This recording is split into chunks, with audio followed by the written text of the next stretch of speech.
بسم اللہ الرحمن الرحیم. ویلاگ نمبر 149 آج کی یہ پہلی قسط ہے اور پیج ہے 129 اور ہیڈنگ ہے اسلام کی کھلی تبلیغ.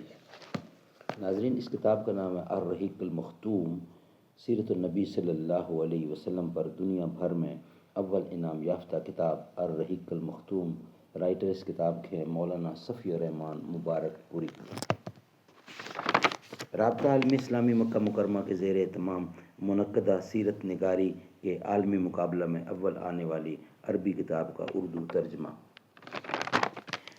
قال اللہ تعالی یسقون من رحیق مختوم. یہ لوگ سرے بمہر شراب پلائے جائیں گے. قال اللہ تعالی وَإِن تُطِیعُوهُ وَتَهْتَدُوا وَإِن تُطِیعُوهُ تَهْتَدُوا. اور اگر اس کی فرما برداری کرو گے تو راہ پاؤ گے. نحمدہ ونصلی علی رسولہ الکریم. فاطمہ تو احبروح امت مرحوم ہے. ذرہ ذرہ تیری مشت خاک کا معصوم ہے. یہ سعادت حور صحرائی تیری قسمت میں تھی. غازیان دین کی سقائی تیری قسمت میں تھی. ناظرین، یہ ہے ویلاگ نمبر 149. اس کا پچھلے جو کھلی اسلام کی کھلی تبلیغ ہے اس کا بقیہ حصہ. حضرت فقیہ جن کا نام افلا تھا، بنی عبدالدار کے غلام تھے. ان کے یہ مالکان ان کا پاؤں رسی سے باندھ کر انہیں زمین پر گھسیٹتے تھے. حضرت خباب بن ارت قبیلہ خزاع کی ایک عورت ام انمار کے غلام تھے. مشرکین انہیں طرح طرح کی سزائیں دیتے تھے. ان کے سر کے بال نوچتے تھے اور سختی سے گردن مروڑتے تھے. انہیں کئی بار دہکتے انگاروں پر لٹا کر اوپر سے پتھر رکھ دیا کرتے تھے.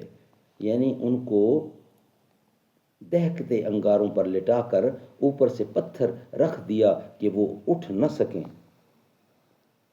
زنیرہ اور نہدیہ اور ان کی صاحبزادی اور ام عبیس یہ سب لونڈیاں تھیں. انہوں نے اسلام قبول کیا اور مشرکین کے ہاتھوں اسی طرح کی سنگین سزاؤں سے دوچار ہوئیں، جن کے چند نمونے ذکر کیے جا چکے ہیں. قبیلہ بنی عدی کے ایک خانوادے بنی مومل کی ایک لونڈی مسلمان ہوئیں تو انہیں حضرت عمر بن خطاب جو بنی عدی سے تعلق رکھتے تھے اور ابھی مسلمان نہیں ہوئے تھے، اس قدر مارتے تھے کہ مارتے مارتے خود تھک جاتے تھے اور اس کے بعد کہتے تھے کہ میں نے تجھے کسی مروت کی وجہ سے نہیں بلکہ محض تھک جانے کی وجہ سے چھوڑا ہے.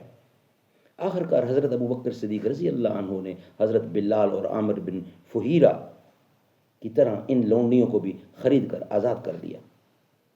مشرکین نے سزا کی ایک شکل یہ بھی اختیار کی تھی کہ بعض صحابہ کو اونٹ اور گائے کی کچی کھال میں لپیٹ کر دھوپ میں ڈال دیتے تھے اور بعض کو لوہے کی زرہ پہنا کر جلتے ہوئے پتھر پر لٹا دیتے تھے. در حقیقت اللہ کی راہ میں ظلم و جور کا نشانہ بننے والوں کی فہرست بڑی لمبی ہے اور بڑی تکلیف دہ بھی ہے. حالت یہ تھی کہ جس کسی کے مسلمان ہونے کا پتہ چل جاتا تھا، مشرکین اس کے در پہ آزاد ہو جاتے تھے. ناظرین، یہ ویلاگ ہمارا کمپلیٹ ہوا. نیکسٹ ویلاگ ہمارا ہوگا دار الارقم، وہ ہم آپ کے سامنے رکھیں گے انشاءاللہ. یہ ویلاگ ہمارا یہاں ہی کمپلیٹ ہوتا ہے. یہ وطن تمہارا ہے، یہ وطن تمہارا ہے، تم ہو پاسباں اس کے. یہ چمن تمہارا ہے، تم ہو نغمہ خواں اس کے. اس چمن کے پھولوں پر رنگ و آب تم سے ہے. اس زمین کا ہر ذرہ آفتاب تم سے ہے. یہ فضا تمہاری ہے، بحر و بر تمہارے ہیں، کہکشاں کے یہ جالے رہ گزر تمہارے ہیں، یہ وطن تمہارا